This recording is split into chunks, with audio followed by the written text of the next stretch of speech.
Oil कितने घंटे के लिए बालों में लगाना चाहिए? ऑयल से बाल बढ़ेंगे ये झूठ है।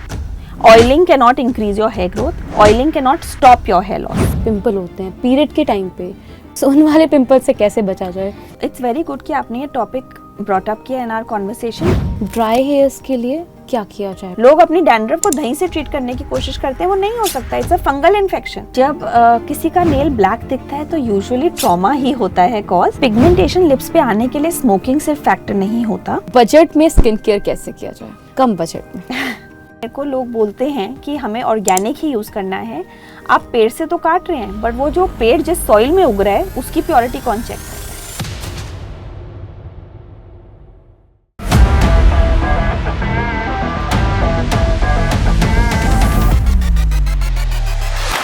नमस्कार, मैं हूं सत्या द्विवेदी आपके साथ, और आज हेल्दी रहो प्रोग्राम में हम बात करने जा रहे हैं स्किन और हेयर रिलेटेड प्रॉब्लम्स के बारे में। इस टॉपिक पर बात करने के लिए हमारे साथ मौजूद हैं डॉक्टर सोनाली कोहली, जो कि एक डर्मेटोलॉजिस्ट हैं। Ma'am, welcome to Radio City. Thank you so much for having me. एक डर्मेटोलॉजिस्ट क्या क्या समस्या हमारी सुलझा सकता है? सो बेसिकली जो डर्मेटोलॉजिस्ट होते हैं उनके अंडर स्किन, हेयर और नेल्स, ये सारी बीमारियां कवर होती हैं। तो कुछ भी अगर आपकी स्किन में रिलेटेड है, top to bottom at any part और any body organ which is involve, वो आपका स्किन के अंडर आ जाता है। और स्किन एक्चुअली आपका बॉडी का लार्जेस्ट ऑर्गन माना जाता है। और इन अ वे, क्योंकि वो आपका लार्जेस्ट ऑर्गन है और आप उसको देख सकते हैं, it is a mirror of your internal health. कैसा हमें पता चलेगा कि अब हालत खराब हो चुकी है, मुझे डॉक्टर के पास जाना चाहिए? सो मैं सबको कहना चाहूँगी कि skin health should be a part of your daily routine. ये हमें वेट नहीं करना चाहिए कि कोई डिजीज़ आए तब आप डॉक्टर के पास आएंगे। तो जब भी आपको लगे कि एट होम ट्रीटमेंट काम नहीं कर रहा है, you should go to your dermatologist. अचानक से ही कहीं कहीं पिगमेंटेशन होता है, क्या वजह हो सकती है उनकी? ये बहुत ज़रूरी है समझना कि पिगमेंटेशन का ये मतलब नहीं है कि डार्क स्किन है। बहुत टाइम आपकी डार्क स्किन भी इवन स्किन टोन हो सकती है, बट जब आपकी स्किन टोन में इवननेस में प्रॉब्लम आती है तब उसको पिगमेंटेशन बोलते हैं। अगर एक टोन में आपको पैचेस दिख रहे हैं कि वो एरियाज डार्क हो गए हैं, इररिस्पेक्टिव कि आपका बेस कलर क्या है, that can be a cause of pigmentation. अब पिगमेंटेशन बहुत सिनारियोज में देखी गई है। कई बारी underlying iron deficiency, underlying thyroid problem, और sometimes it could be another hormone, especially post menopausal या पोस्ट प्रेगनेंसी। बहुत टाइम पिगमेंटेशन आपकी स्किन पे अपीयर कर सकती है। एंड अगर इंटरनल रीजन नहीं होता, समटाइम्स इट कैन बी कि ओवर द इयर्स आपने सन प्रोटेक्शन नहीं लिया है एंड आपका सन एक्सपोजर बहुत हाई रहा है, जिसकी वजह से अनइवन स्किन टोन डेवलप हो गया है। एक डर्मेटोलॉजिस्ट के पास टूल्स होते हैं जो वो यूज़ कर सकते हैं ये समझने के लिए कि आपकी पिगमेंटेशन किस डेप्थ पे है, क्योंकि आपकी स्किन लेयर्स में है। सिर्फ जो ऊपर दिखता है वो चीज़ नहीं है, स्किन की लेयर्स होती हैं, और पिगमेंटेशन किस लेयर पे होगा उसके बेसिस पे आपका ट्रीटमेंट डिसाइड हो सकता है। ये जो लिप्स के कॉर्नर में पिगमेंटेशन होता है, what is that? I mean, बहुत लोग कहते हैं कि पानी पीना चाहिए, पानी पीने से अच्छा हो जाएगा, या फिर जो लोग सिगरेट पीते हैं उनके होता है। बट मैंने कई सारे ऐसे लोग देखे हैं जो सिगरेट नहीं पीते, स्टिल उनके लिप्स मतलब पिगमेंटेड होते हैं, ब्लैक से दिख रहे होते हैं, और प्रॉपर पूरा लिप्स पिंक है या नॉर्मल कलर में, इवन कलर में है, बट एक कॉर्नर में ब्लैकिश होता है। उसका क्या रीजन हो सकता है? You are absolutely right. Pigmentation lips पे आने के लिए स्मोकिंग सिर्फ फैक्टर नहीं होता। देखा गया है कि कई बारी स्मोकर्स में कई ऑटो इम्यून कंडीशन ज्यादा हो जाती है, जिसकी वजह से पिगमेंटेशन हो सकता है। बट जैसे आपने डिस्क्राइब किया कि लिप के कॉर्नर्स पे है, वो पिगमेंटेशन बहुत कॉमनली विटामिन B12 की डेफिशिएंसी में देखी गई है, एंड समटाइम्स आयरन डेफिशिएंसी में भी देखी गई है। सो अगर आपको लगता है कि एंगल ऑफ माउथ पे पिगमेंटेशन के साथ कट्स डेवलप हो रहे हैं, तब आपको इमीडिएटली एक्शन लेके एक डर्मेटोलॉजिस्ट का ओपिनियन लेना चाहिए, क्योंकि आपके ब्लड इन्वेस्टिगेशन के बेसिस पे वो आपको डिसाइड कर पाएंगे कि अगर आपको उस पर्टिकुलर विटामिन की कमी है कि नहीं। कभी भी अपने आप को सेल्फ मेडिकेट करना, चाहे वो सप्लीमेंट्स क्यों ना हो, without investigation is not advisable, क्योंकि कोई भी चीज़ आप ओवरडोज कर सकते हैं। अगर आप लोगों ने गलत प्रोडक्ट यूज़ कर लिया है, कई बारी गलत चैपस्टिक यूज़ कर ली है, लिपस्टिक्स यूज़ कर ली हैं, आजकल यंग लोग काफ़ी प्लम्पनर्स भी यूज़ करते हैं, उसमें कुछ ऐसे इंग्रेडिएंट्स डाले जाते हैं लिप प्लम्पनर्स में जो आपको एलर्जिक रिएक्शन दे सकते हैं। कई बारी लिप के एंगल में डार्कनेस आना या कट आना उसकी वजह से भी हो सकता है। बट ये समझना कि आपको क्यों आया है और किस चीज़ से प्रिवेंशन लेना है, उसके लिए अगर आप एक डॉक्टर का ओपिनियन ले लें तो हमेशा एडवाइसेबल रहेगा, सो that you don't miss N underlying problem. Office में काम कर रहे हैं, मैं बाहर नहीं निकल रही हूँ, सन एक्सपोजर बिल्कुल नहीं है, तो भी मुझे सनस्क्रीन लगाना चाहिए? सनस्क्रीन हमेशा इंडोर्स भी होना चाहिए, क्योंकि जो आजकल हमारे बल्ब्स हैं उनकी लाइट से भी हमारी स्किन पे पिगमेंटेशन हो सकती है। एंड अगर हम किसी भी ऑफिस स्पेस में काम करते हैं और वहाँ पे लार्ज विंडोज हैं, दैट मीन्स आपके कमरे में नेचुरल लाइट आ रही है। तो एक सिंपल ट्रिक है कि अगर आप किसी कमरे में बैठते हैं और आपको आर्टिफिशियल लाइट की जरूरत नहीं है, दैट मीन्स उस रूम में सनलाइट है, so you need sun protection and a lot more, specially on cloudy days. तो लोगों को बहुत बारी लगता है कि मॉनसून्स है, वेदर क्लाउडी है, सन नहीं है, तो we don't need to wear sunscreen. But इस टाइम पे लाइट रिफ्रैक्शन बहुत हाई होती है, जो बेसिक प्रिंसिपल्स ऑफ फिजिक्स है, उसकी वजह से आपके सन डैमेज होने के chances are actually higher in the monsoon season and during clouds. That is why on the beach and swimming pools में सनस्क्रीन एकदम मैंडेट हो जाता है, क्योंकि उतना ही लाइट आपको अब्जॉर्ब कर रहे हो आपकी स्किन। सनस्क्रीन, बॉडी लोशंस, ये और मॉइस्चराइजर्स तीनों अलग अलग हैं जहाँ तक मुझे पता है।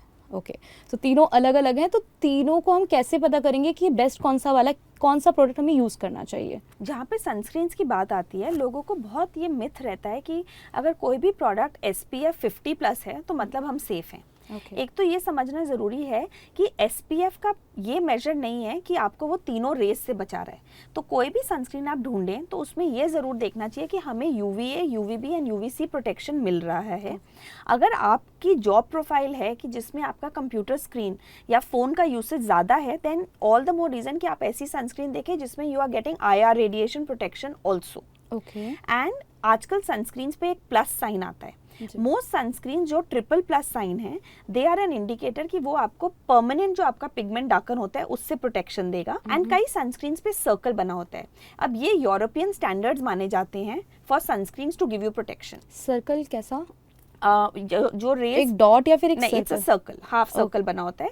जो यूरोपियन अप्रूवल्स हैं कि ये सनस्क्रीन में इतना प्रोटेक्शन मिलता है। एंड हमेशा look for UVA and UVB, वो आपका बॉक्स पे मेंशन होता है। तो आजकल के कंज्यूमर्स के पास एक्सेस है, देयर आर मल्टीपल साइट्स जहाँ पे आप अपने प्रोडक्ट के बारे में रिसर्च कर सकते हैं टू सी कि उसकी एक्चुअल बेनिफिट्स कितनी हैं। सो आज की डेट में एक अवेयर कंज्यूमर होना is very important. Exactly. And when you are aware कि आप अपने फेस पे क्या लगा रहे हैं, you should also be mindful कि आपकी बॉडी उस चीज को अब्जॉर्ब भी कर रही है। क्योंकि जैसे मैंने पहले बोला, स्किन आपका लार्जेस्ट ऑर्गन है, सिर्फ एक चीज लगाना नहीं होता, उतना ही आपकी बॉडी में अब्जॉर्प्शन भी हो रहा है। और इसी रीजन की वजह से मॉइस्चराइजर्स और लोशंस बहुत इंपॉर्टेंट हो जाते हैं। लोगों को लगता है कि अगर ऑयली स्किन है तो हमें मॉइस्चराइजर यूज करने की जरूरत नहीं है, बट ये बिल्कुल भी सच नहीं है, क्योंकि आपकी स्किन एक बैरियर है आपके बीच में और एनवायरनमेंट के बीच में। तो वो आपकी बॉडी में जो पानी है उसको होल्ड करती है एक बैरियर की तरह, और बाहर के एनवायरनमेंट में आप वो पानी ज़्यादा लूज ना करें उसके लिए बैरियर बनाती है। बाकी वो एक बैरियर बनाती है कि बाहर के जो एनवायरमेंटल ट्रिगर्स हैं वो आपकी स्किन को इरिटेट ना कर पाएं। But over time and also because हम इतने पोल्यूटेड एरियाज में रहते हैं, हम सब के बैरियर्स इम्पैक्ट हो चुके हैं। तो जब हम पहले के टाइम पे लोग तेल यूज करते थे, वो एक बैरियर था। इसीलिए लोग पहले बहुत ऑयल मसाजेस करते थे। अब भी बच्चों में ऑयल मसाजेस इसीलिए अच्छा माना जाता है क्योंकि वो बच्चे की स्किन की बैरियर को बनाता है। तो जब आप बच्चे को नहलाते हैं उसकी स्किन ड्राई नहीं होती। तो एक तरीका पुराने जमाने में ये माना जाता था कि आप तेल की मालिश करके फिर नहाएंगे। अब उसी को मॉडर्न टाइम्स में हमने मॉडिफाई कर दिया है। तो अगर मॉइस्चराइजर आप नहाने के बाद यूज करते हैं, उसका एडवांटेज ये होता है कि जो आपका मॉइस्चर स्किन पे है वो सील इन हो जाए। तो हमेशा नहाने के बाद डैम्प स्किन पे मॉइस्चर लगाने का वो फायदा रहता है। कहा जाता है अच्छा खाना खाओगे तो अच्छी त्वचा रहेगी, ये कहाँ तक सही है और इससे क्या क्या फर्क पड़ता है? एक बहुत कॉमन नॉलेज है and it is a well research fact about something which is called gut skin axis. अब गट जो है वो पूरा आपका डाइजेस्टिव ट्रैक्ट माना जाता है और इसका और स्किन के बीच में डायरेक्ट कोरिलेशन है। इसीलिए बोला जाता है कि जो आप खाते हैं वो हमेशा आपकी स्किन पे दिख कर आएगा। बट आई डोंट से कि इसका ये मतलब है कि आप कुछ भी खा नहीं सकते और सिर्फ आपको वेजिटेबल्स ही खाने पड़ेंगे। बट जितना आप अपनी डाइट इंक्लूसिव रखेंगे, that means enough amount of fibre, protein along with आपका carbohydrate and fat, but right proportions में, तो आपकी स्किन में बेनिफिट आएगा। चॉकलेट्स, पास्ता, जंक फूड का प्रॉब्लम सिर्फ ये नहीं है कि the category is junk food. उसका प्रॉब्लम ये है कि वो जब आप लेते हैं ये हाई ग्लाइसीमिक इंडेक्स फूड्स होते हैं, they are processed foods usually. तो उसकी वजह से आपकी बॉडी में एक हार्मोन है जिसे इंसुलिन बोला जाता है, वो स्पाइक करता है।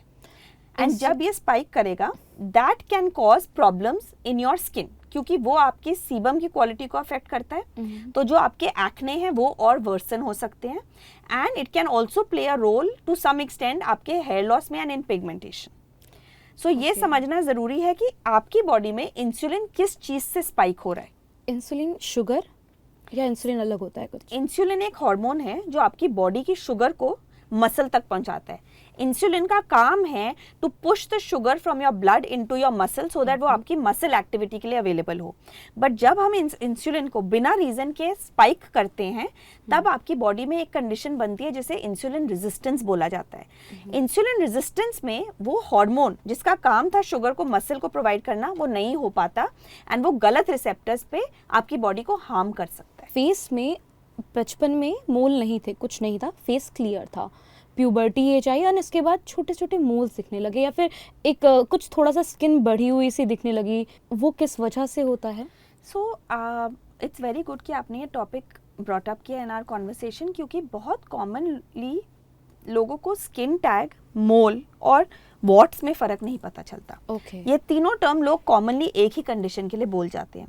बेसिक लैंग्वेज में अगर समझाने जाएं तो जैसे आपने बोला मोल तिल को बोलते हैं। जो तिल है उसकी जेनेटिक टेंडेंसी है, कई आपके पैदाइश से होंगे, कई प्यूबर्टी के बाद आएंगे और कई अडल्टहुड में भी आ सकते हैं, राइट? बट वो तिल हैं। अगर तिल नॉर्मल साइज का है, सडनली इंक्रीज नहीं करा है या उसका जो बॉर्डर या मार्जिन एकदम चेंज नहीं हुआ है तो यूजुअली इन्हें हम सेफ मानते हैं। कभी भी अगर किसी को भी फील हो कि उनकी बॉडी का जो मोल है उसने सडन अपीयरेंस आया है, सडनली साइज में चेंज हुआ है, बॉर्डर में चेंज हुआ है या सरफेस में, तो इमीडिएटली डर्मेटोलॉजिस्ट को दिखाना और उसकी जांच करवाना एकदम जरूरी चीज है to rule out any kind of underlying problems. Secondly, जब आपने कहा कि स्किन बढ़ जाती है उसको स्किन टैग बोला जाता है, स्किन टैग्स। और स्किन टैग्स हट सकते हैं, बहुत सिंपल प्रोसीजर होता है इन ऑफिस।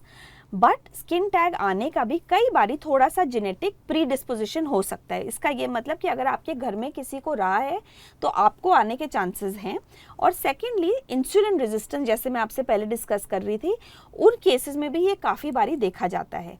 तो अगर आपको अलॉन्ग विथ सडनली ये स्किन टैग्स कोई भी और इश्यूज आते हैं, जैसे पीरियड चेंज, पीरियड्स मिस होना, वेट गेन करना, अब नॉर्मल हेयर ग्रोथ, चिन या अलग बॉडी पार्ट्स में हेयर लॉस, या स्किन में कई बार कालापन आ जाना, जैसे नेक पे कालापन, अंडर आर्म्स में कालापन, ये कंडीशंस आर इंडिकेटिव कि आपको अंडरलाइंग इंसुलिन रेजिस्टेंस हो सकती है। So you must consult your gynaecologist and dermatologist in this scenario to be sure कि अंदर से underlying hormonal problem rule out हो जाए। एंड लास्टली, जो हम कह रहे थे वॉट्स, वो एक वायरल इन्फेक्शन होता है और वो भी ट्रीटमेंट लेना जरूरी होता है, क्योंकि वो नहीं तो आपकी बॉडी में स्प्रेड हो सकता है। तो वॉट्स दिखते कैसे हैं, होता क्या है exactly? कई बारी वॉट्स इंसान को बहुत सिमिलर टू स्किन टैग लगता है, बट वॉट का जो सरफेस होता है टच करने पे वो एकदम अलग होता है। एक नॉर्मल इंसान के लिए जिनको इस चीज की नॉलेज नहीं है, वॉट और स्किन टैग में डिफरेंशिएट करना मुश्किल हो सकता है। तो in my opinion it's always better कि आप एक बार डर्मेटोलॉजिस्ट से मिलके वो रूल आउट करवा लीजिए, so that you are not guided wrong. कुछ गलत करने से पहले आप डॉक्टर से मिल लो। ऑलवेज। अंडर आर्म पिगमेंटेशन के साथ साथ प्राइवेट पार्ट्स में भी पिगमेंटेशन होता है, उसका रीजन क्या है और उन्हें कैसे कंट्रोल किया जा सकता है? कई बारी अंडर आर्म में ब्लैक कलर की थिकनिंग होना पिगमेंटेशन से बहुत अलग है। तो ये आपको समझना जरूरी है कि आपके अंडर आर्म में सिर्फ अनइवननेस आ रही है या आपकी स्किन उस एरिया से थिक और वेलवेटी फील हो रही है। दूसरे सिनारियो में जिसमें थिकनेस या वेलवेटी होता है, वेरी लाइकली आपको एक कंडीशन जिसे हम एकैंथोसिस बोलते हैं डर्मेटोलॉजी में, जो इंसुलिन रेजिस्टेंस की वजह से हो रही है, that is your first sign. और उस पे विदाउट सुपरविजन आप कुछ भी अगर घरेलू चीजें लगाएंगे, it can worsen rather than improve. कई बारी बिकॉज ऑफ इंक्रीज्ड वेट, ये एरियाज आपके फ्रिक्शनल एरियाज हैं, फ्रिक्शन की वजह से भी इन एरियाज में डार्कनेस आ सकती है। And lastly but very importantly, क्योंकि ये एरियाज आपके फ्रिक्शन एरियाज हैं, इनमें फंगल इन्फेक्शन होना बहुत कॉमन है। और उस फंगल इन्फेक्शन के लिए जब गलत क्रीम्स लगाई जाती हैं, उसके बाद पोस्ट पिगमेंटेशन रहना is another major factor. घरेलू नुस्खे इसमें काम नहीं आते? सो एज अ डर्मेटोलॉजिस्ट मैं कभी भी घरेलू नुस्खे नहीं एडवाइस करती, बट इसका ये मतलब नहीं है कि वो काम नहीं करते। अगर कोई चीज लॉजिकली करी जाए तो उसका हार्म नहीं होगा।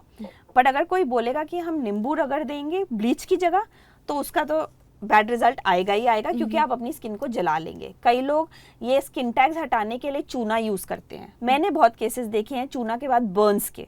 Now this is irradical thinking. You have to be practical कि जो चीज, अगर कोई बोलता है कि हमने पपाया फ्रूट अपने स्किन पे लगाया, ओके, पपाया का एक एंजाइम होता है जिससे स्किन पे ग्लो आता है, वो काम कर सकता है, मगर हैविंग सेड दैट हर किसी की स्किन पे सेम नुस्खा नहीं काम करेगा, एंड वो नॉलेज होने के लिए आपको एक स्पेशलिस्ट को मिलना ही पड़ेगा। सो अगर you are somebody who believes कि भाई हम ऑर्गेनिक चीजें करना चाहते हैं, हम ज्यादा DIY घर की चीजें करना चाहते हैं, आप अपने डॉक्टर से मिलके एक बार अपनी स्किन टाइप को समझ लीजिए and discuss with your doctor कि मेरे लिए सेफ क्या रहेगा, so they can guide you correctly. पपीता, अंडा और बहुत कुछ टमाटर तक लगाया है। इवन लोग आलू काट के लगाते हैं। आलू का मैंने रिजल्ट सुना है बहुत अच्छा होता है, अंडा पिगमेंटेशन पूरा चला जाता है। जैसे मैंने आपको पहले बोला, पिगमेंटेशन का कॉज समझना जरूरी है। अगर पिगमेंटेशन सिर्फ फ्रिक्शन की वजह से हुआ है एंड उसमें कोई भी अंडरलाइंग इन्फेक्शन नहीं था या अंडरलाइंग हार्मोनल इम्बैलेंस नहीं है, देन यस, मैं नहीं डिनाई करती कि जो हम केमिकल पील्स क्लिनिक में करते हैं वो सारी पील इन नेचुरल ऑर्गेनिक फ्रूट के एसिड से ही निकली हैं। समवेयर उनकी थ्योरी में आया है, जैसे टमेटो का रोल है, जैसे ग्लाइकोलिक एसिड का रोल होता है जो आप इन क्लिनिक पील्स करते हैं। बट एज आई सेड, एक ट्रीटमेंट कभी भी सेम नहीं होता किसी के लिए। स्किन एक ऐसी चीज है जिसमें आपका treatment should be customised for you, and customisation के लिए you have to go to the expert to help you understand कि व्हाट इज इट जो आपकी स्किन की रिक्वायरमेंट है। And precaution is always better than cure, skin में all the more, क्योंकि ये छुपेगा नहीं, ये सबको दिखेगा। बजट में स्किन केयर कैसे किया जाए, कम बजट में? मेन अगर कोई मेरे से पूछता है कि स्किन केयर के लिए क्या मस्ट है, तो 3 चीजें: करेक्ट फेस वॉश यूज करना एज पर आपका skin type, moisturiser again as per आपका स्किन टाइप, सबके लिए क्रीम नहीं बनी है और सबके लिए जेल नहीं बना है। ये बहुत इंपॉर्टेंट है टू अंडरस्टैंड कि जेल बेस्ड किस पे सूट करेगा और क्रीम बेस्ड किस पे सूट करेगा। And lastly but most importantly for me is sunscreen. चाहे आप कोई भी सनस्क्रीन यूज करें, बट सनस्क्रीन बहुत ही मस्ट है। कई लोग बोलते हैं कि हमें सनस्क्रीन से चिपचिपाहट लगती है या कॉस्ट फैक्टर है, तो बेसिक लैक्टोकैलामीन में भी एक सनस्क्रीन का एडवांटेज है, एटलीस्ट वो तो यूज करिए। आपको ज़रूरी है कि आप मतलब ये दोनों चीज़ें लगाएं, मॉइस्चराइज़र एंड देन सनस्क्रीन ऊपर से अप्लाई करें। yes. और जो लोग नहीं करते हैं, आई एम समवन जो बोलता है कि नहीं मुझे नेचुरल रखना है अपनी स्किन को, सो आफ्टर टेकिंग बाथ या फिर मुंह धोने के बाद व्हाट आई डू ना, एलोवेरा लेके उसको साइड से काटती हूँ, उसके बाद उसे यूज़ करती हूँ, दैट जेल ओरिजिनल एकदम पेड़ से काटा हुआ फ्रेश। तो ऐसे लोगों के लिए क्या किया जाए? इज इट राइट और not right? I mean so नहीं, एलोवेरा भी आपका एक तरीके से मॉइस्चराइजर है, but it can not give you sun protection. Okay. And second most important चीज, जब मेरे को लोग बोलते हैं कि हमें ऑर्गेनिक ही यूज करना है, आप पेड़ से तो काट रहे हैं, बट वो जो पेड़ जिस सॉइल में उग रहा है उसकी प्योरिटी कौन चेक कर रहा है? ओह, यहाँ तक देखना पड़ेगा। तो प्योरिटी अब आपके इस पोल्यूटेड अर्बनाइज दुनिया में जिस लेवल पे प्योरिटी हमारे दादा नाना के टाइम पे थी, वो अब नहीं एग्जिस्ट करती। तो अपने फेस को या बॉडी को अननेसेसरीली आप वैसे भी केमिकल्स को एक्सपोज कर ही रहे हैं, by drinking water out of a plastic bottle, by putting the amount of makeup that we all use, हम ऑलरेडी कर रहे हैं। तो इससे बेटर है कि you use proper customise skin care, क्योंकि एटलीस्ट जो स्किन को डैमेज हो रहा है वो प्रिवेंट हो पाएगा। सिर्फ ऑर्गेनिक यूज करते हैं, कहीं ना कहीं इफेक्ट होता ही है, पिगमेंटेशन कहीं ना कहीं होता ही है। देखिए, ऑर्गेनिक चीजों में कोई खराबी नहीं है। अगर कोई बोलता है कि मुल्तानी मिट्टी मेरे को सूट करती है, तो मुल्तानी मिट्टी सूट कर सकती है, चंदन लोगों को सूट कर सकता है, हल्दी लोगों को सूट कर सकता है। बट क्वेश्चन आपका घूम के यही आता है कि आपके टेबल पे जो चीज आ रही है वो कितनी प्योर है। आजकल घर में हल्दी भी जो आती है उसकी आपको क्या गारंटी है, उसकी प्योरिटी लेवल्स क्या है? तो उससे एक एलर्जिक रिएक्शन आना और बड़ी प्रॉब्लम हो सकती है। So natural skincare is not a problem. The problem is the quality of the skincare and whether आपकी स्किन को उसकी रिक्वायरमेंट है या किसी और चीज की। अगर आप बोलेंगे कि डॉक्टर मैं फंगल इन्फेक्शन को दही से ट्रीट करूंगी, वो नहीं हो सकता। लोग अपनी डैंड्रफ को दही से ट्रीट करने की कोशिश करते हैं, वो नहीं हो सकता। It's a fungal infection, it needs active engagement. But आप ओवर द टाइम बोलेंगे कि हम ऑयल में कुछ डाल के अपने बालों पे लगाना चाहते हैं, उसका कोई साइड इफेक्ट नहीं है। बट अगर अंडरलाइन प्रॉब्लम है, उसको ट्रीट करना मेडिकली बहुत जरूरी है। आजकल बहुत ज्यादा बाल झड़ते हुए देखा जा सकता है, बाल झड़ने के क्या क्या रीजन होते हैं? डाइट का और हार्मोन्स का, इंक्लूडिंग आपके स्ट्रेस हार्मोन्स का बहुत इंटर रिलेशनशिप पाया गया है हेयर लॉस के साथ। And having said that, hair loss समझना कि अगर वो हेयर जड़ से गिर रहा है या आपके बाल बीच में से टूट रहे हैं, ये दो अलग चीज़ें हो जाती हैं। हेयर लॉस दोनों केसेस में हो रहा है, बट एक हेयर लॉस का कारण जड़ से आना है, जो इंडिकेटर है कि या तो आपकी बॉडी में किसी चीज़ की कमी हो रही है या आपके स्कैल्प में कोई इन्फेक्शन है जिसकी वजह से वो बाल जड़ से टूट रहा है। और जब हेयर ब्रेकेज होती है, उसका बहुत कॉमन देखा गया है reason over usage of chemicals या over usage of styling products. आजकल केराटिन हो रहा है, बालों के लिए बोटॉक्स हो रहा है, सब लोग ही ब्लो ड्रायर यूज कर रहे हैं फॉर स्टाइलिंग देयर हेयर। इन वेरियस फैक्टर्स का ओवर एक्सेसिव टाइम यूसेज ने बालों को काफ़ी हद तक वीक बना दिया है। एंड अब जो हमारे लाइफस्टाइल्स हैं, डाइट की वजह से इतने स्ट्रॉन्ग डाइटरी पैटर्न्स एग्जिस्ट करते हैं, लोग बहुत क्रैश डाइट्स करने लग गए हैं, जिसके कारण आपकी बॉडी में सडन ड्रॉप ऑफ न्यूट्रिएंट्स हो सकता है। बाल आपका पूरा प्रोटीन है और वो अपने आप में ही एक ऑर्गन है, और उस ऑर्गन को उतना ही नरिशमेंट चाहिए होता है जैसे बाकी ऑर्गन्स को चाहिए। तो आयरन डेफिशिएंसी में, थायराइड प्रॉब्लम्स में, B12 डेफिशिएंसी और इस हद तक विटामिन D डेफिशिएंसी में भी हेयर लॉस पाया गया है। तो हो सकता है कि जिनके बाल झड़ रहे हैं वजह ये सब है। यस, हम लोग सोचते हैं, देखिए दिन में 80 to 100 बाल गिरना नॉर्मल माना जाता है। किसी के लिए भी उतना बाल गिरना एवरेज है। बट अगर आप सुबह उठते हैं और आपको अपने तकिए पे 6 बाल से ज़्यादा दिखें, इट इज़ इंडिकेटिव कि आपको एक्टिव हेयर लॉस हो रहा है। एक्टिव हेयर लॉस समझना और उसका कारण जानना बहुत ज़रूरी होता है, क्योंकि अगर वो डेफिशिएंसी है, जैसे ही आप उसको करेक्ट करेंगे आपका हेयर लॉस इम्प्रूव हो जाएगा। बट अगर आपके कॉज में हेयर ब्रेकेज है, तो हेयर को स्ट्रेंथन करने के लिए ट्रीटमेंट प्लान बिल्कुल अलग हो जाता है। बहुत लोगों को लगता है हमारा हेयर लॉस हो रहा है, हम बायोटिन खाना शुरू कर देते हैं, but that is not the answer. जिसको बायोटिन की कमी होगी उसी को बायोटिन से असर आएगा हेयर ग्रोथ में। बट अगर आपको बायोटिन की कमी ही नहीं है तो how will biotin help you? कि जिस बाथरूम को आप यूज़ नहीं करते हो वहाँ पर भी हमें बाल देखने को मिल रहे हैं, हमारे ही बाल हैं, तब क्या किया जाए? ये बहुत ही एक्सेस बाल जब हेयर लॉस हो रहा है। नहीं, तो जब एक्सेस हेयर लॉस होता है, सबसे पहले बहुत ही इंपॉर्टेंट है कि आप एक अपना ब्लड वर्क करवाइए। मेन विटामिन चेक करवाइए, main serum iron, vitamin D, B12 और आपका सीरम इंसुलिन। इससे हमें आइडिया लग सकता है कि अगर हमारी बॉडी में किसी पर्टिकुलर चीज़ की कमी हो रही है। अगर आपको फील होता है कि आपका हेयर लॉस एक पर्टिकुलर एरिया से हो रहा है, कि आपको जनरलाइज थिनिंग लग रही है या आपके सिर का हेयर लाइन आपको लग रहा है कि बहुत रिसीड हो रहा है, तब कई बार मेल हार्मोन का अंडरलाइंग फैक्टर होता है, इवन इन विमेन, तो वो चेक करवाना ज़रूरी होता है। Having said that, protein increase करने से अपनी डाइट में आपको डेफिनेटली हेयर में इम्प्रूवमेंट दिखेगा, क्योंकि बाल एक डेड प्रोटीन ही है। It is a combination of amino acids. तो जब हम उस चीज़ को अपनी डाइट में इंक्लूड करते हैं और राइट अमाउंट्स में सप्लीमेंट करते हैं, हेयर ग्रोथ में बहुत अच्छा रिजल्ट आता है। स्कैल्प ड्राई हो जाती है, उससे भी बाल बहुत झड़ते हैं। यस, स्कैल्प पे कोई भी इन्फेक्शन आएगा तो वो आपके बालों को अपनी जड़ से वीक कर रहा है और उसके कारण आपके बाल झड़ सकते हैं।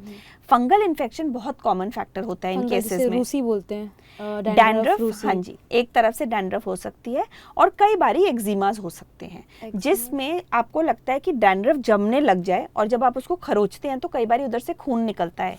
वो चीज़ डैंड्रफ नहीं रही है, वो उस इन्फेक्शन सुपर इम्पोज होकर काफ़ी बढ़ चुका है और उस केसेस में ट्रीटमेंट लेना बहुत ज़रूरी हो जाता है। तो वो ड्राइनेस की वजह से होता है या फिर किसी चीज़ की डेफिशिएंसी, कमी की वजह से? वो एक टाइप का एक्जिमा होता है। जैसे आपका स्किन का बैरियर है आपको आउटसाइड एनवायरनमेंट से बचाना, वैसे ही आपकी स्कैल्प की स्किन भी स्किन है, उसका भी काम है बैरियर से बचाना।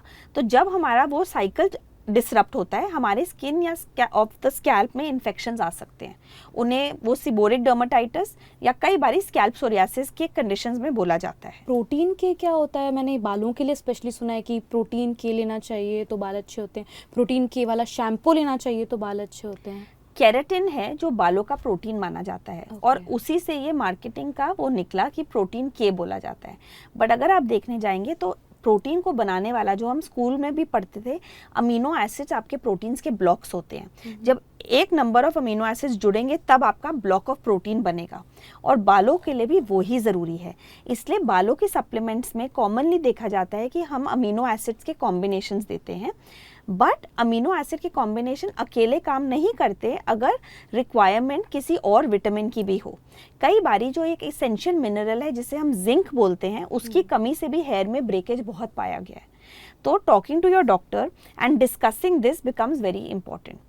Anti hair loss shampoo use करना, anti hair loss serum use करना, इनका रोल है, मगर जो एक्चुअल रोल होता है वो हमेशा आपके इंटरनल सपोर्ट से पाया जाएगा। अगर आप सिर्फ सीरम यूज़ करेंगे और जो डेफिशिएंसी है उसको नहीं करेक्ट करेंगे, हेयर लॉस स्टॉप या रिवर्स करना इज़ नॉट पॉसिबल। आजकल हेयर प्रोडक्ट में आता है शैम्पू, देन आता है कंडीशनर एंड देन पैक, और फिर पैक के बाद फिर ऑयल वगैरह। तो ये ज़रूरी है ये सब चीज़ें लगाना? आप कभी भी नोटिस करेंगे कि जब हम नहा कर आते हैं तो हमारे बाल सबसे ज़्यादा वीक होते हैं। तभी बोला जाता है कि गीले बालों पे कंघी ना करिए क्योंकि बाल सबसे ज़्यादा टूटेंगे। अब होता क्या है कि जब आप नहा रहे हैं, आपका बाल बहुत ही पोरस स्ट्रक्चर है, ये पानी लूज करता है। वाइल हैविंग बाथ आपके बाल सबसे वीक होते हैं क्योंकि आपके क्यूटिकल्स खुल जाते हैं। जब ऑयलिंग बोला जाता था कि आप ऑयल लगा के बाल धोइए, उसका कॉन्सेप्ट ये था कि ऑयलिंग की वजह से हम अपने क्यूटिकल्स को सील कर देते हैं, तो आपका हेयर लॉस, वाटर लॉस नहीं होगा आपके हेयर से, तो योर हेयर लुक्स शाइनी। अब वही कॉन्सेप्ट कंडीशनर का है और वही कॉन्सेप्ट हेयर मास्क का भी है, वेरी सिमिलर टू जो ऑयलिंग था। तो अगर आप इतना नहीं करना चाहते, सिर्फ नहाने से पहले 15 मिनट पहले अपने बालों पे तेल लगा लीजिए, avoid having bath with very hot water, and shower caps जिस हद तक अवॉइड कर सके अवॉइड करिए। अच्छा, क्योंकि शावर कैप्स में भी स्टीम इंट्रैप होती है अंदर, जब आप गर्म पानी से नहा रहे हैं, रुक जाता है, आप ये कह रहे हैं। हाँ, एंड दैट कैन कॉज आपके क्यूटिकल्स का डैमेज। ये क्यूटिकल डैमेज वो स्प्लिट एंड्स जिसे कहते हैं वो है? हाँ जी, इन अ वे, बट वो जो क्यूटिकल है वो आपके पूरे हेयर को ही फॉर्म करता है। जब वो एक साइड से टूटता है एंड से, तब हमें वो स्प्लिट एंड्स की तरह दिखने लगते हैं। अच्छा, हेयर हमने ये सब कर लिया अपने बालों को, इसके बाद हम यूज़ करते हैं ड्रायर। तो बहुत ज़्यादा हार्मफुल है ड्रायर यूज़ करना, या फिर कम यूज़ किया जाए? तो ड्रायर हार्मफुल तब होता है जब आप एकदम गीले बालों को ओवर एयर दे के सुखा रहे हैं। तो किसी भी चीज़ को जैसे अवन में रोस्ट करते हैं, आपने उसका पानी खींच दिया, उसी वे में आपने हेयर को ड्राई करके उसका जो फोर्स है, हाइग्रल फोर्स, वो वीक कर दिया, तो हेयर आपके ब्रिटल होते हैं।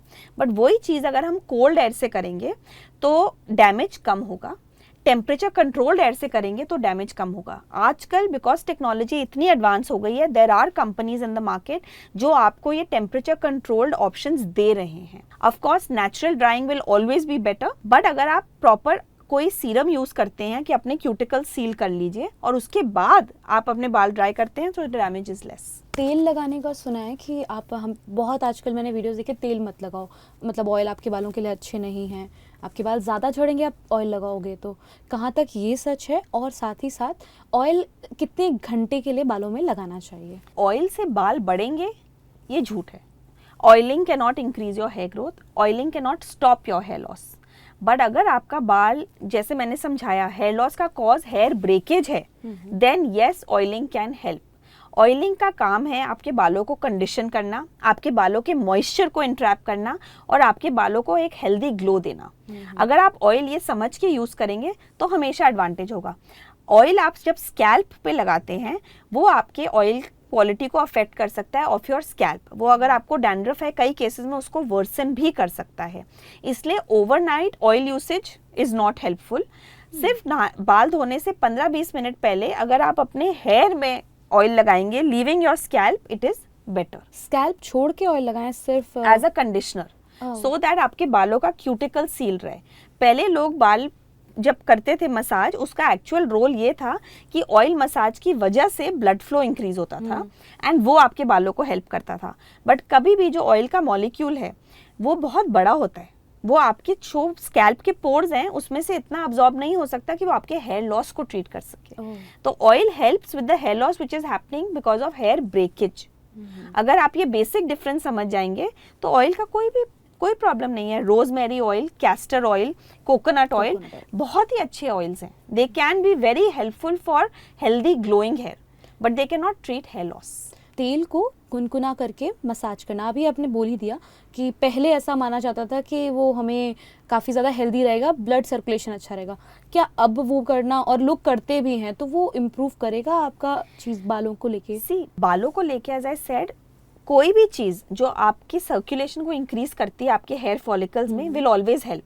अगर आप एक वाइट टूथ वुडन कंघी लेकर भी जोर जोर की अपने बालों पे कंघी करेंगे, that will also increase your blood flow, वो भी आपके हेयर ग्रोथ को हेल्प करेगा।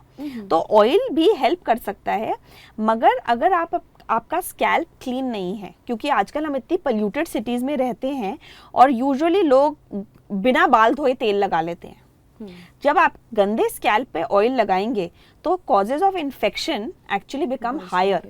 इट्स लाइक अगर आपने अपना फेस नहीं क्लीन किया और उसके ऊपर आपने मेकअप लगा लिया तो नेचुरली आपको एक्ने आएगा। Same concept is for the hair. तो ये समझना जरूरी है कि आपकी स्किन जैसे फेस की है वैसी ही स्कैल्प की स्किन को भी उतना ही केयर चाहिए। ड्राई हेयर्स के लिए क्या किया जाए बेस्ट तरीका? ड्राई हेयर हैपन बिकॉज आपके बालों से ज़्यादा पानी लॉस हो रहा है। ओनली वे इज कि आप अपने क्यूटिकल को स्मूदन करिए। ऑलवेज यूज प्री ऑयलिंग बाल धोने से पहले, एंड व्हेन आई से ऑयलिंग आई मीन अपने हेयर लेंथ में, not on the scalp. Don't wash your here with hot water, जितना हो सके ल्यूकवार्म वाटर यूज़ कीजिए।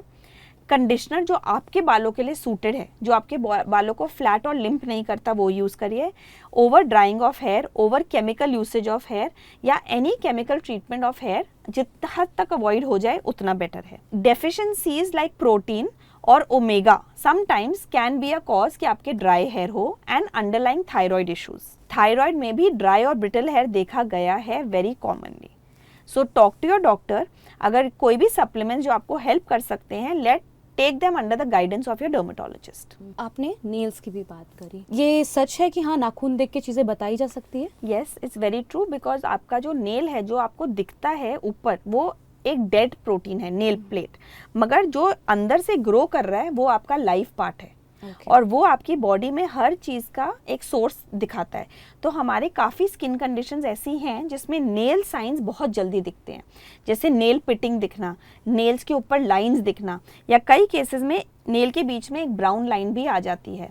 कई ऐसे डेफिशिएंसीज हैं खून की या आयरन की जिसमें आपका नेल बीच में से टूट जाता है, और ये सारे आपके नेल के साइंस माने जाते हैं।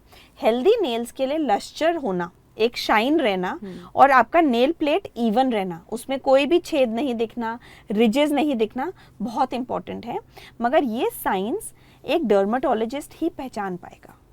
ये साइंस आपके लिए घर पे खुद पहचानना बहुत मुश्किल है। ये जो लाइंस, वाइट कलर की लाइन हो जाती है नेल्स में, वो भी किसी चीज़ की डेफिशिएंसी, किसी चीज़ की कमी की वजह से होती है? कई बारी जो आपका नेल जहाँ से ग्रोथ कर रहा है वो आपका लोअर पोर्शन है। ये जो ऊपर का पोर्शन होता है ये आपका हमेशा डेड है। नीचे का पोर्शन लाइफ पोर्शन है। आजकल हम लोग इतना ज़्यादा आर्टिफिशियल नेल्स भी यूज़ करते हैं, जेल्स यूज़ करते हैं, जिसकी वजह से हमारे नेल प्लेट्स काफ़ी हद तक डैमेज्ड अपीयर करते हैं। तो कई बारी जो हमें दिख रहा है वो एक्सेसिव केमिकल यूसेज की वजह से डैमेज है। But in a healthy nail, जो आपका नीचे का पार्ट जिसे हम लोग मेडिकल टर्म्स में ल्यूनुला बोलते हैं, उसका जो हेल्थ होता है we can tell by looking at your nail.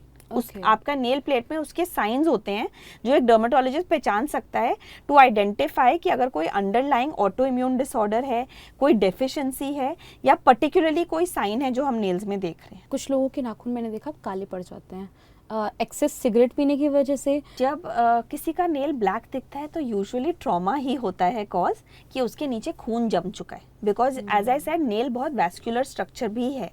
But there are certain infections, एक टाइप का बैक्टीरियल इन्फेक्शन भी हो सकता है जब आपका नेल एक साइड से थोड़ा अलग रंग का दिखने लगता है। शुरू में वो थोड़ा हरा लगेगा, उसके बाद उसका रंग चेंज होकर ब्लैक हो सकता है। एंड उसका यूजुअल ट्रिगर हो सकता है एक्सेसिव वाटर। तो जिनके काम के प्रोफाइल में ऐसा रिक्वायरमेंट है कि हाथ बार बार पानी में जाता है, उन लोगों में ये इन्फेक्शन ज़्यादा कॉमनली पाए जाते हैं। जो सिगरेट पीते हैं उनके नाखूनों का क्या होता है? जो सिगरेट पीते हैं उनका ओवरऑल ही स्किन में बहुत कुछ होता है, मगर it is not specific to the nails. Cigarette smoking आपकी बॉडी में फ्री रेडिकल्स बहुत बनाता है, that is a stress for your body. Radical? Free radicals. तो क्या होता है कि आपकी बॉडी, जब आप किसी भी चीज़ जो आपके लिए हानिकारक है, चाहे वो आपकी डाइट से आ रही है, चाहे वो आपके मेंटल स्ट्रेस से आ रही है, या आपके फिजिकल स्ट्रेस से आ रही है, वो बॉडी में एक चीज़ प्रोड्यूस करता है जो फ्री रेडिकल्स हैं। ये एक तरह के ऑक्सीजन होता है है जो आपकी बॉडी में नेगेटिवली एक्ट कर रहा है। जैसे हम केमिस्ट्री में पढ़ते थे, ऑक्सीजन की स्ट्रेंथ्स होती थी, राइट, O2, O3, ये सब हम पढ़ते थे। तो जो फ्री रेडिकल्स होते हैं उसमें नाइट्रस ऑक्साइड बहुत होता है, जिसकी वजह से आपके वेसल्स में डैमेज हो रहा है। सिगरेट स्मोकिंग का सबसे ज्यादा high damage is with free radicals, इसीलिए उसका डैमेज आपकी स्किन पे दिखता है। Early ageing, sometimes hair loss, minerals का अब्जॉर्प्शन कम हो जाना बॉडी से, स्पेशली आपकी गट लाइनिंग पे। एंड क्योंकि आप अपनी बॉडी की लंग्स कैपेसिटी वीक कर रहे हैं, तो जो आपका बॉडी का डिटॉक्स मैकेनिज्म है वो वीक हो जाता है। So this cause the damage on the skin and hair. Overall एक परफेक्ट बॉडी जिससे कहा जाए कि इसमें कोई कमी नहीं है, वो कैसी होनी चाहिए? कि टाइम्स में ऐसा मिलना बहुत ही मुश्किल है, आई वुड से, बट मैं ये ज़रूर कहूँगी कि healthy skin is a skin which is free of disease, जिसमें कोई भी डिजीज़ नहीं है in terms of uneven skin tone, pigmentation, acne. एक हेल्दी स्किन में प्रॉब्लम्स आ सकती हैं, बट जब आपकी स्किन में एक्टिव डिजीज़ आ जाता है तब आपकी स्किन का बैलेंस डिसरप्ट हुआ है एंड उसके लिए ट्रीटमेंट चाहिए। एंड क्योंकि हम ऐसे टाइम्स में रहते हैं जहाँ पे आपका AI इंडेक्स इतना बुरा है, खाना जो प्लेट पे आ रहा है वो आपका इन्फेक्टेड है, we have lived through a pandemic, तो हमारा एक्सपोजर टू वायरसेस बहुत है। ऐसे कंडीशंस में स्किन का बैरियर अफेक्ट होना बहुत ही नेचुरल और एक्सपेक्टेड है।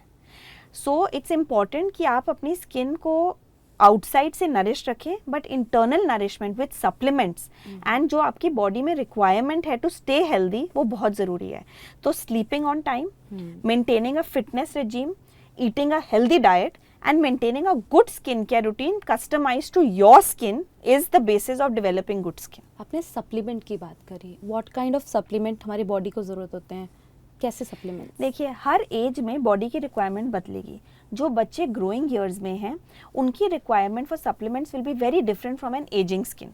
जो लोग एजिंग ग्रुप में आ जाते हैं, एंड मेरे हिसाब से everyone above the age of 30 has entered ageing. After crossing the age of 30, certain supplements like omega-3, zinc, calcium, ये ऑप्टिमाइज रखना बहुत ज़रूरी है। और एक बहुत इसेंशियल विटामिन जो बच्चों में भी आजकल कम होने लग गया है, वो है विटामिन डी। विटामिन डी का रोल सिर्फ आपकी हड्डियों के लिए नहीं है, उसका रोल आपकी इंटरनल हेल्थ पे है, along with your skin and hair, even to the extent of affecting your moods.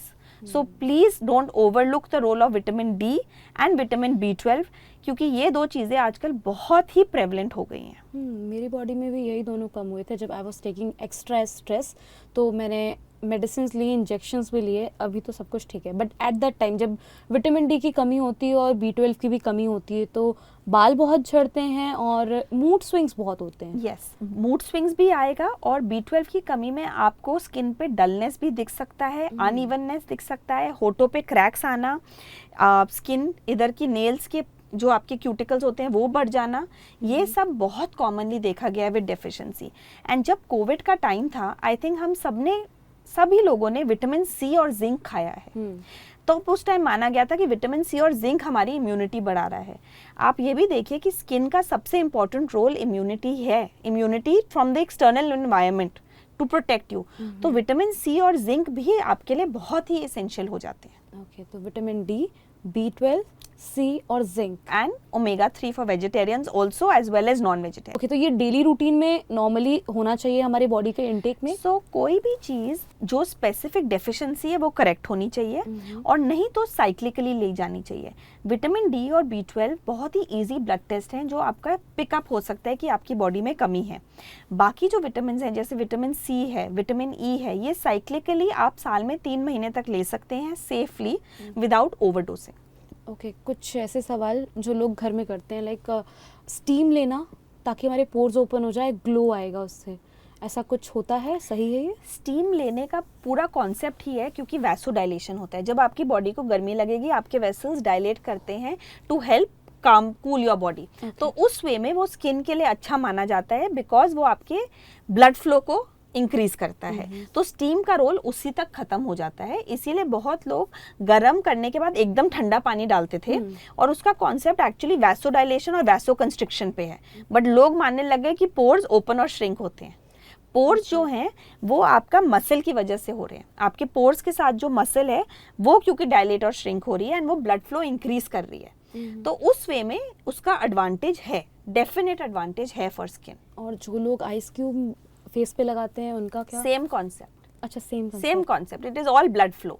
आपकी स्किन पे जो भी ग्लो और वो आ रहा है, it is because of the blood flow. तो जब हम ये आइस करते हैं, ठंड की वजह से वो वैसो कंस्ट्रिक्ट कर जाता है, तो उस टाइम के लिए स्किन में टाइटनेस लगती ये है। वैसो क्या होता है? वैसो कंस्ट्रिक्शन, ये आपकी ब्लड वेसल्स होती हैं। जब ये ब्लड वेसल्स आप समझ लीजिए एक पाइप की तरह हैं, ठीक है। जब ये डायमीटर में बढ़ जाएंगी, इनको वैसोडाइलेशन बोलते हैं, तो खून का फ्लो बढ़ेगा। ओके। जब ये डायमीटर में छोटी हो जाएंगी, उसको वैसो कंस्ट्रिक्शन बोलते हैं और खून का फ्लो कम हो जाएगा। होगा। तो जब हम ये चेंजेस करते हैं अपनी स्किन पे, वो ही रिजल्ट आपका आता है। इसलिए जब इंसान घबराता है, डर लगता है, फेस लाल हो जाता है, उसको हम फ्लशिंग बोलते हैं, क्योंकि सारा ब्लड फ्लो इंक्रीज होता है स्किन पे।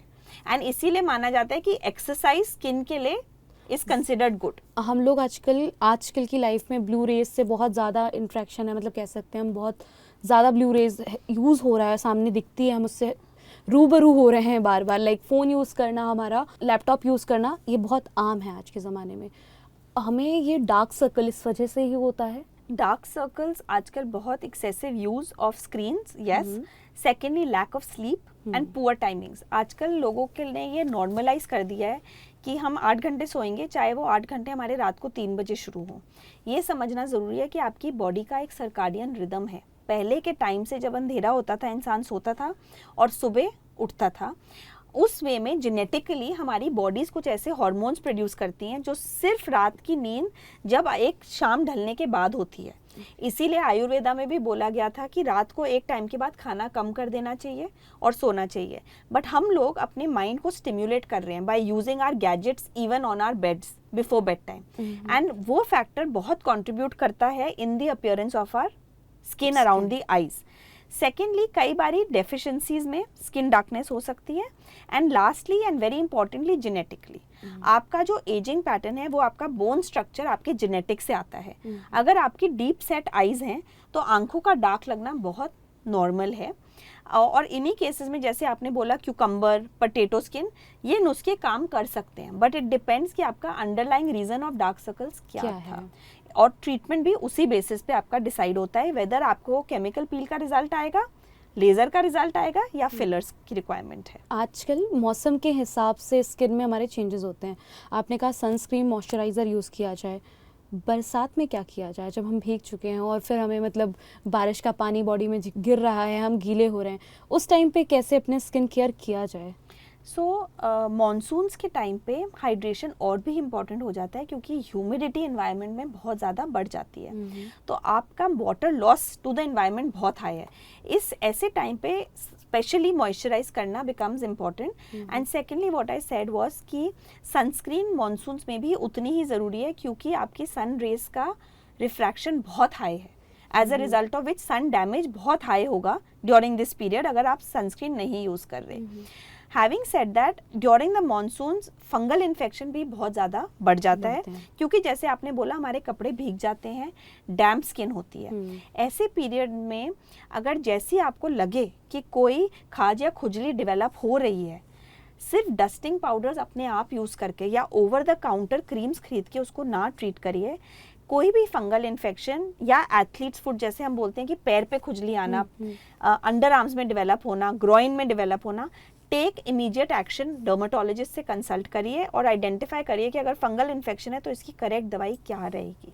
कि जिनके हैवी ब्रेस्ट होते हैं, दे इवन फेस लाइनिंग, और उनकी लाइनिंग होती है एंड देन जो भी वो कपड़े पहनते हैं ना, गारमेंट्स हमारे, उसकी वजह से नीचे लाइनिंग हो जाती है, रैशेस हो जाते हैं, उसका क्या हम सोल्यूशन कर सकते हैं, क्या सोल्यूशन हो सकता है? सो आपने बिल्कुल ठीक बोला। जैसे फ्रिक्शन के एरियाज होते हैं, अंडर द बस्ट भी एक बहुत कॉमन फ्रिक्शन एरिया है जहाँ पे एक्सेसिव स्वेटिंग होती है, स्पेशली मॉनसून और समर सीजन में। और मुंबई जैसी सिटी में ऐसा whether through out the year पाया जाता है, तो इन केसेस में फंगल इन्फेक्शन बहुत बढ़ जाता है। लिनन या कॉटन के कपड़े यूज़ करना even for your undergarments एक तरीका है to help for easy breathing. Secondly, जैसे इन्फेक्शन डेवलप हो उसका करेक्ट इलाज लेना, एंटी फंगल पाउडर और एंटी फंगल सोप यूज़ करना या shampoo even in these areas can help to prevent further worsening of the infection. Sunscreen use करते हैं हम लोग, बाहर जाते हैं, बहुत पैचेस हो जाते हैं फेस में और हर जगह, आपने बताया कि बारिश में भी हमें ज़रूरत होती है कि हम सनस्क्रीन यूज़ करें, बट तब भी टैनिंग हो जाती है। मैंने पढ़ा बहुत सारी जगह टमाटर लगाने से ठीक हो जाता है। तो टमाटर और आलू लगाने से ठीक होता है कि नहीं होता है? सो टैनिंग के लिए एक्चुअली लोग शायद बहुत चीज़ें करते हैं, बनाना पील यूज़ करते हैं, टमाटर यूज़ करते हैं, दही यूज़ करते हैं, एंड इन सब में मैं नहीं बोलूँगी कि कोई लॉजिक नहीं है, क्योंकि टमाटर में जो एक एसिड होता है उसका रोल है इन स्किन लाइटनिंग। सिमिलरली दही एक तरह का लैक्टिक एसिड है जो स्किन वाइटनिंग के लिए यूज़ किया जाता है, स्किन ब्राइटनिंग के लिए। हैविंग सेड दैट, टैनिंग आपकी एक अनइवन स्किन टोन है। अब वो किस लेवल पे है, वेदर आपका डैमेज लॉन्ग टर्म हुआ है या टेम्पररी हुआ है, उसके लिए बहुत इंपॉर्टेंट है कि आप डर्मेटोलॉजिस्ट की एडवाइस लें, क्योंकि अगर टैनिंग थोड़ी सी डीपर लेवल पे है, इन चीज़ों को लगा के आप अपनी स्किन को और सेंसिटाइज कर रहे हैं, and it will cause more damage than cure. So using the right creams जो आपकी स्किन को करेक्ट तरीके से प्राइम करें और आपकी स्किन को एक्सफोलिएट करने में हेल्प करें, वो ज़्यादा बेटर रहेगा। और बेस्ट है कि आप टैनिंग को अवॉइड करिए। Use sunscreens, use umbrellas, use wide rimmed hats and wear wide rimmed sunglasses, और जितना हो सके अपने आप को फिजिकल बैरियर भी दीजिए फ्रॉम द सन। पीरियड्स आने के कुछ दिन पहले ही एक्ने होते हैं, या फिर एक्ने तो नॉर्मली हो जाते हैं, पिंपल होते हैं पीरियड के टाइम पे, उन वाले पिंपल से कैसे बचा जाए? सो फॉर एनी बडी, जब हमारे मेंस्ट्रुअल साइकिल आती है, आपकी बॉडी में हार्मोन्स का अपसर्ज हो रहा है और कई हार्मोन्स का रोल इन रिसेप्टर्स पे देखा गया है। तो साइक्लिक एक्ने जिसे हम ये बोलते हैं, जो पीरियड के पहले पिंपल्स आते हैं, ये बहुत कॉमन है। इनके लिए अगर कभी भी आप अपना कोई भी सैलिसिलिक एसिड बेस्ड जेल या बेसिक एंटीबैक्टीरियल बेस्ड जेल जैसे क्लिंडामाइसिन जेल आप अपनी डॉक्टर से डिस्कस करके हैंडी रख सकते हैं कि आप अपने पीरियड से 2-3 दिन पहले वो यूसेज शुरू करें, क्योंकि पीरियड से 2-3 दिन पहले आपको पता चल जाएगा कि ये मेरा पोर ब्लॉक हो रहा है और यहाँ पे एक्ने बनने वाला है, तो उसका एक्सटेंट प्रिवेंट किया जा सकता है। और अगर हर बार ये होता है, maybe talking to your doctor and understanding some supplements, जैसे एक सप्लीमेंट आता है आइनोसिटॉल या इवनिंग प्रिमरोज ऑयल, जो इन चीज़ों को प्रिवेंट कर सकता है, क्योंकि वो आपके हार्मोन सर्जेस को बेटर कंट्रोल करेगा। तो ये वाला सवाल कई सारी लड़कियों की हेल्प करेगा। I am sure. Thank you so much हमें रेडियो सिटी में ज्वाइन करने के लिए मैम। तो ये थी हमारे साथ एक डर्मेटोलॉजिस्ट जिन्होंने हमें इतनी सारी चीज़ें बताई। मुझे उम्मीद है आपके कई सारे सवालों के और परेशानियों के आपको जवाब मिल गए होंगे, और कोई सवाल आपको है इस चीज़ से रिलेटेड तो आप हमें कमेंट करके ज़रूर बताएं। फिलहाल इस वीडियो में इतना ही। ऐसे ही वीडियोस के लिए रेडियो सिटी को लाइक करें और सब्सक्राइब करें। Radio city, radio city, radio city, radio city, रग रग में दौड़े सिटी।